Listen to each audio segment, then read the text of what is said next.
3 and 4. It's been a couple of weeks since I've recorded a video for you. I'm going to talk about your home learning, but first, if you took any time last week for a half-term holidays, I hope that you had a lovely time. It will have been very different to the half-term holidays that we would normally have in May, but I'm sure it was lovely nonetheless. If you celebrated Eid, I hope that you had a really lovely time. Okay, let's get started with Year 3. This week, your teachers Year 3 for English would like you to start off with talking about what you did over the holidays. So think about what you did last week or the week before at this point, and could you write a recount of what you did over the holidays? Remember to use time order and time adverbials. Think about using the past tense because it's already happened, and some powerful adjectives. Your teachers would also like you to find the comprehension in your CGP book called Building Stonehenge. Read it really carefully, checking any words that you don't know the meaning of in a dictionary, and then have a go at answering the questions. You've got some common exception words to practice this week. Remember that common exception words, when we're practicing them, we don't just have to write them over and over again. There are lots of different ways that you can practice that are going to get your brain remembering them in different ways. And also you could have a look in your CGP SPAG book at pages 24, 25, 26 and 27. For your new science topic, as part of your English this week, your teachers would like you to have a look and find the meaning of some words. And these are the words that your teachers would like you to have a look and find the meaning of. We've got root, stem, nutrients, evaporation, leaves, and flowers. Can you find the definitions of those words? For maths this week, you're on the week 4 of home learning for White Rose Maths. All of the worksheets should be on your class page on the website, and it's all about multiplication and division this week.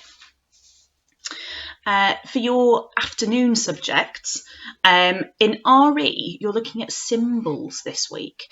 Can you find out what a symbol is? Think about the symbols that you might see around you. And specifically, you're looking at symbols to do with Christianity. So the 3 symbols that your teachers would like you to have a look at are the Christian cross, the fish, and a candle flame. Can you think about why those might be important symbols for Christians? And then your task is to design some symbols that represent the important things in your life. Okay. You've also got a DT task this week, which I thought looked really, really fun.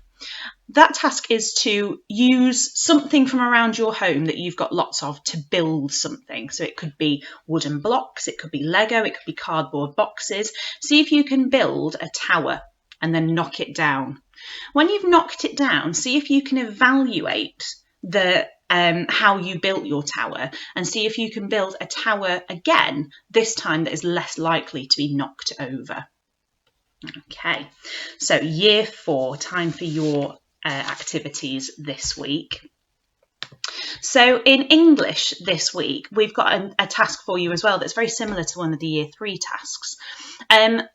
I've got some words here that I'll show you in a minute that are all really important to the topic of Olympics and the topic of sport that we've been looking at.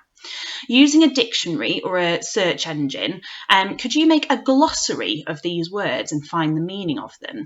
Now remember that glossaries, what we find in the back of our non-fiction texts, are in alphabetical order. So your first job will be to put these words in alphabetical order and then find the meanings of them. These are the words. We've got venue, arena, stadium, contest, pentathlon, podium, international, ancient, victory, bouquet, modern, and rival.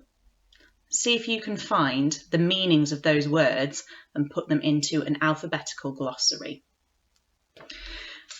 Mr. Kearney and I would also like you to have a go at writing some instructions for your favourite sport or your favourite game that you like to play. Think about the features that we would use for a set of instructions. It has to have a clear layout.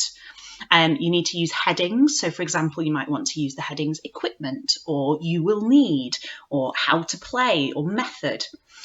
Try and number your instructions and use imperative verbs. Those are bossy verbs telling someone to do something. And instruction texts, they often have time adverbials as well. So think about first, next, then, finally.